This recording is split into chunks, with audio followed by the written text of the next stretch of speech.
Hello guys. हम हमने सबसे पहले ब्लॉक 1 पढ़ा था। पार्ट 1 में कंसेप्चुअल फ्रेमवर्क, उसका हमने यूनिट फर्स्ट पढ़ा था, social malaise and the need for value education.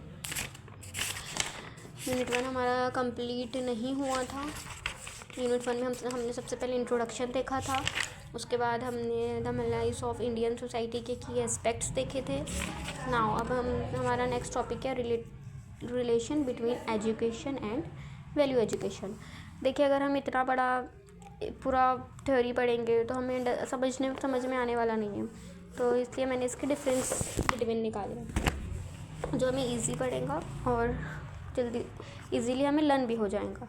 सो देख, relation between education and value education. The term education and value education refer to different aspect of learning and development. Guys, education और value education दो different terms है। Education और value education दोनों हमें different aspects of learning और developments के बारे में बताते हैं। तो देखते हैं सबसे पहले एजुकेशन का point A.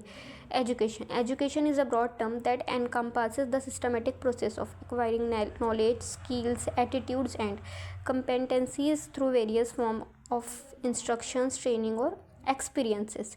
It can occur in formal settings like school and universities or informal environments like home और community.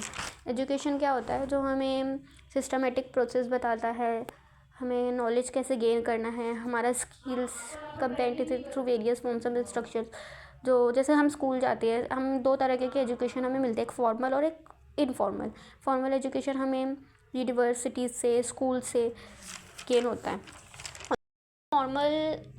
इनफॉर्मल एजुकेशन है वो हमें होम और कम्युनिटी से गेन होता है। जैसे हम अपने घर में क्या सीखते हैं, हम घर में कैसे बातें करते हैं, और जो कम्युनिटी से क्या सीखते हैं। कम्युनिटी मतलब हमारा जो आसपास का इन्वायरमेंट है, हम जिसके आसपास रहते हैं, हमारी सोसाइटी, हम उससे क्या सीख रहे हैं, ये होते हैं इनफॉर्मल एजुकेशन। और हम दोनों चीज़ों से सीखते हैं, हम इनफॉर्मल भी बहुत कुछ सीखते हैं और हम फॉर्मली भी बहुत कुछ सीखते हैं। इनफॉर्मल हमारा फर्स्ट स्कूल होता है, जो हमारा घर होता है। नाउ सेकेंड पॉइंट हम डिस्कस करते हैं वैल्यू एजुकेशन का। वैल्यू एजुकेशन का हम फर्स्ट पॉइंट डिस्कस करते हैं। Value education specifically refers to the teaching of values, ethics and moral principles. It aims to install a sense of right and wrong, social responsibility and respect for others.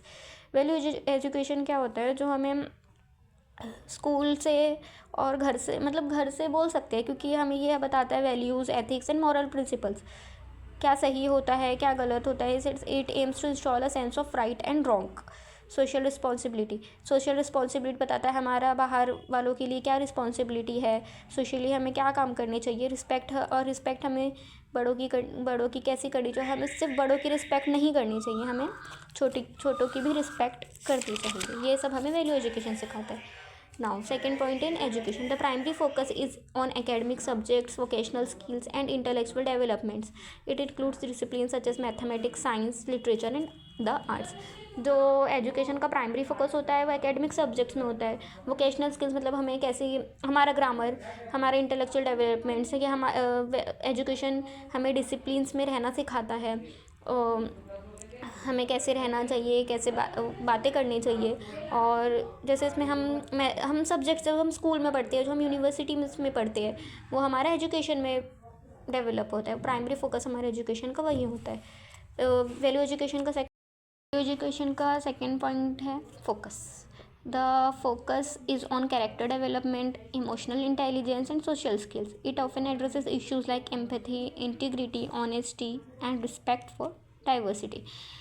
Value education में हमारा character developed होता है, हमें हमारा character कैसा होना चाहिए. Emotional intelligence, हमें इमोशनली कैसे सोचना चाहिए, हमारी इमोशंस किस वक्त पे कैसे होनी चाहिए. हमारी सोशल स्किल्स को डेवलप करता है.